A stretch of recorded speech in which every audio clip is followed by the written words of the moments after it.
Hai Teens, jumpa kembali dalam acara TFC. Yang dalam kesempatan kali ini kita akan menyimak tulisan dari pendeta Peter Abednego dalam buku renungan Teens for Christ dengan judul Keselamatan Bangsa Lain.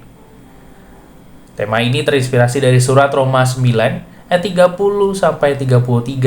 Bersama saya, Victor Alexander Wibowo yang akan menemani kamu untuk membaca renungan hari ini. Namun sebelum kita merenungkan, mari saya mengundang Anda sekalian untuk bersatu dalam doa. Ya Bapa kami yang baik, kami semua di sini hadir dengan sebuah kesadaran penuh bahwa kami adalah manusia yang tak sempurna, manusia yang tak luput dari kesalahan. Oleh karena itu Tuhan, setiap kami di sini rindu untuk dapat mendengarkan firman-Mu. Firman yang senantiasa dapat mengingatkan kami, firman yang dapat mengarahkan kami ke jalan yang benar, dan firman juga yang dapat menegur kami ketika kami salah. Oleh karena itu Tuhan, berbicaralah kepada setiap kami hari ini, karena kami siap mendengar. Dan sertailah kami dengan Roh Kudus-Mu Tuhan, agar kami tidak hanya mampu mendengar dan memahami firman-Mu, tapi dimampukan juga untuk dapat melakukan pesan firman-Mu ini dalam kehidupan kami sehari-hari.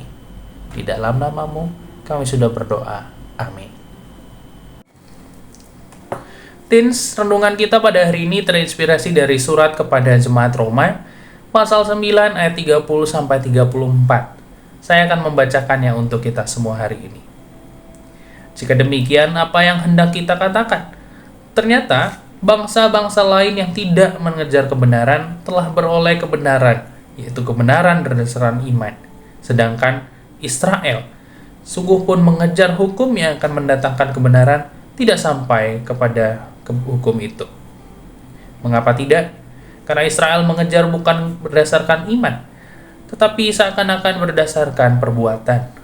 Mereka tersandung pada batu sandungan, seperti tertulis, "Sesungguhnya aku meletakkan di Sion sebuah batu sandungan dan sebuah batu besar yang membuat orang jatuh, dan siapa yang percaya kepadanya tidak akan dipermalukan."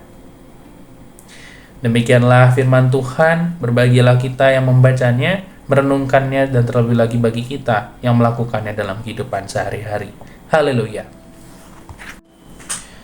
Teens, sebagai umat pilihannya, bangsa Israel mendapat janji keselamatan dari Allah.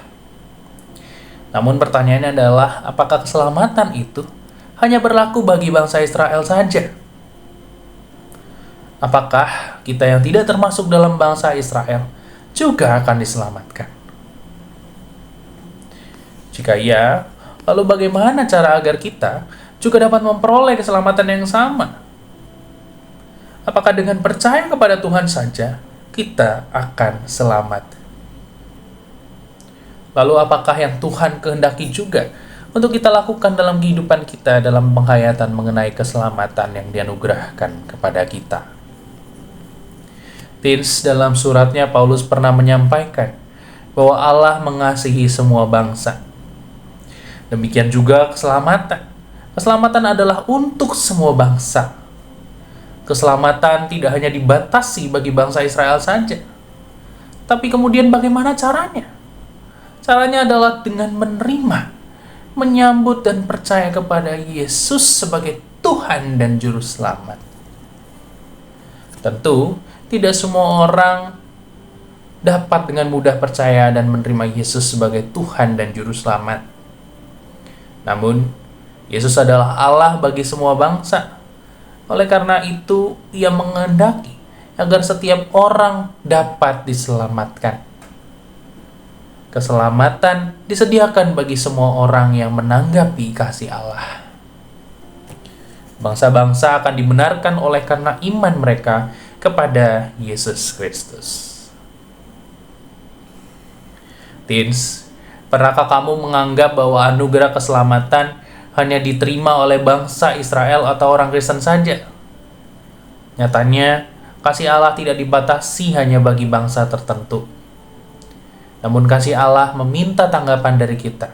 Ia menantikan setiap orang untuk menyambut kasih-Nya. Iman percaya kepada Allah bukan sekadar pengakuan saja, melainkan terwujud dalam keseluruhan hidup kita. Sekarang pertanyaannya adalah, sudahkah kita menyambut kasih Tuhan dengan baik? Atau kita masih mengabaikan kasih karunia Tuhan itu dalam kehidupan kita? Mari kita tutup renungan kita hari ini dengan doa. Tuhan, terima kasih atas renungan yang telah Engkau berikan pada kami hari ini. Terima kasih juga atas peringatan bahwa kasih-Mu itu tidak hanya terbatas bagi bangsa Israel saja. Biarlah Tuhan melalui renungan kami hari ini, kami boleh menjalani hari kami selanjutnya dengan sebuah pemahaman yang baru, bahwa kasih-Mu itu juga teruntukkan bagi setiap orang. Dan keselamatan-Mu juga diberikan kepada setiap orang yang mau percaya kepadamu. Di dalam nama-Mu Tuhan, kami sudah berdoa. Amin. Teens, demikianlah renungan kita hari ini. Jangan lupa subscribe, like, dan bagikan video renungan ini kepada teman-teman yang lain. Tuhan Yesus memberkati kita semua.